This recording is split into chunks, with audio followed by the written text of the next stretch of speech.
constitutes ethical behavior. And maybe the ideal algorithms should have inputs, like, do you like top 40 music? If yes, then go to 10. If no, then go to 30. Yes? Hello, Peter. I'm Jeremy Zimmerman from La Quadrature du Net. I have to say that I mostly agree with your analysis, apart from the fact that I tend to hate the word piracy and prefer to use the word sharing, because it's mostly about sharing. And when you share, you give as much as you take. And I think it's important. I totally agree with the objective of funding creation, which is something essential today. But I think there are 2 points we might take into consideration. It's no clear answer, but maybe trails for reflection. First of all is what the economists call the externalities, which are the unintended consequence of a transaction. One negative externality typically is pollution.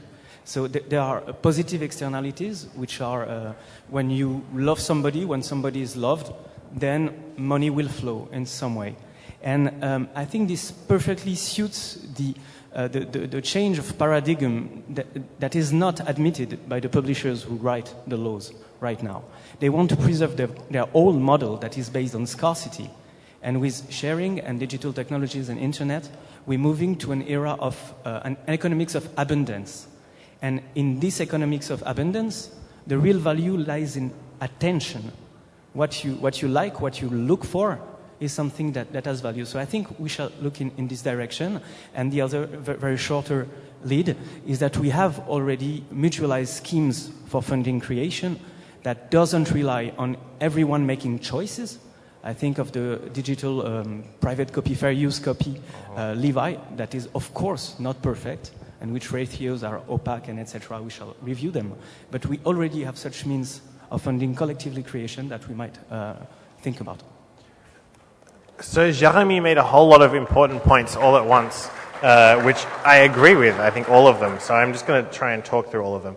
As for talking about sharing, I absolutely agree. I think, in a sense, I chose the word piracy because I want to be a bit controversial to this audience and explore the idea that in this intermediate period where we don't really have an equilibrium in our copyright system and our digital economy, that we may face some ethical obligations even during this kind of transitional period.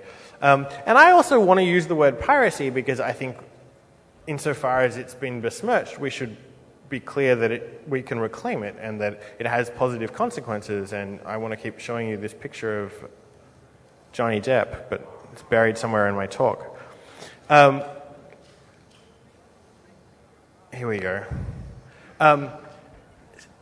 On externalities, I can't leave that there, it's too distracting for you.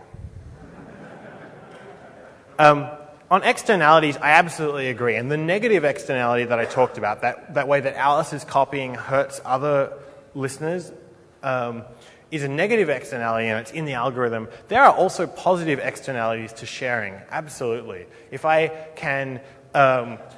can give something to my friends, give playlists to my friends, then that's great for them, and it's also great for the artist because new people will hear their work and go to see their concerts. And that needs to be factored in. I mean, I've got only a very rough draft of this idea that I'm floating.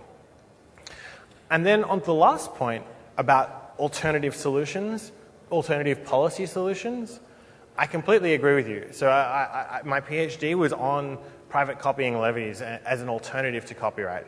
And the problem that I see at the moment is that we haven't actually gotten, I mean, maybe we're getting close with the German Social Democratic Party adding a flat rate to their policy platform. Maybe we will see in the future a world where we have a sensible copyright system that doesn't require us to go off and think about our own ethics every time we do something. Maybe the rules will be sensible in the future, and we should fight for that. But perhaps one way of fighting, I think the most effective reason, the reason that those options are on the table is because of civil disobedience. People pirating stuff for the last 10 years. And I also think, at the same time, we should think about that piratical action as a conscious political act, and part of thinking about it as a conscious political act is also being mindful of its negative side effects and mitigating those.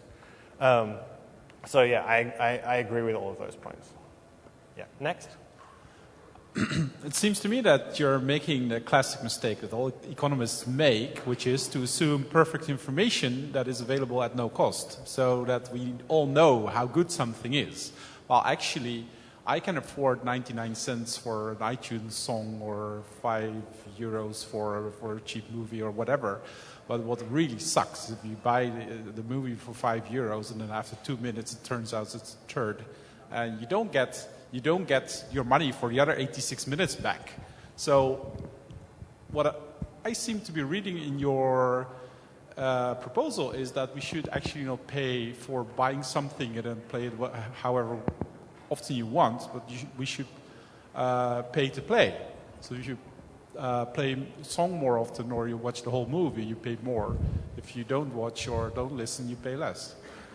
I don't really mean it in that strict and precise sense. If you actually followed this algorithm, I think you would see that, I mean, if you followed it slavishly, and I'm really not suggesting that we should be following it slavishly, but if you followed it, I think you would see the difference appear between things that you really like and enjoy for a long time and things that you listened to once and then didn't enjoy. And this is because the payments are lower down in this flow than the data about how often you listen to this. And this is actually a benefit not only of this kind of anarchic proposal for ethical conduct, it's also a benefit of collective licensing schemes, because they could base the payments on data about who listens to what. And what you're talking about is a problem with the existing music market, where you have to decide, do I want to pay €1 or €5 now before you've listened to the song properly? Really, you don't know how much it's worth to you until you've had it for 10 years. I mean, right. So if you keep paying every time you watch it or listen to it, then that would more or less fit with your algorithm. You would still have to start paying immediately rather than decide later. That's a good criticism. We should find a permutation of the algorithm that avoids the problem. There's two interesting consequences to that. The first one is that if you do that, then it actually makes a lot more sense to start making really good stuff rather than just polish up the turds like they do now.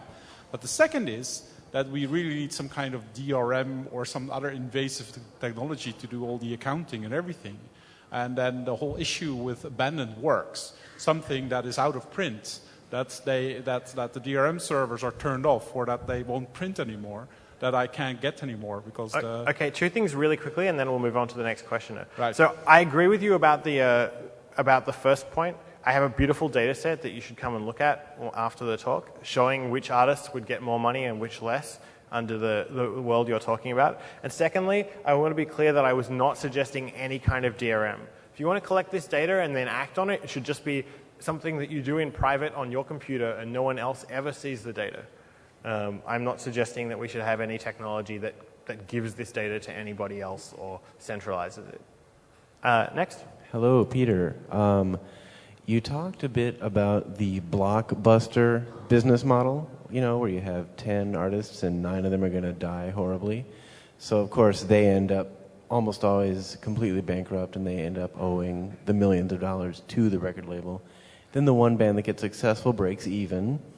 And I was wondering if you could talk more about not just in this algorithm, you can permute for your ideology of production. A key thing there is affirmatively punishing that business model, because that's what really hurts artists. And I believe that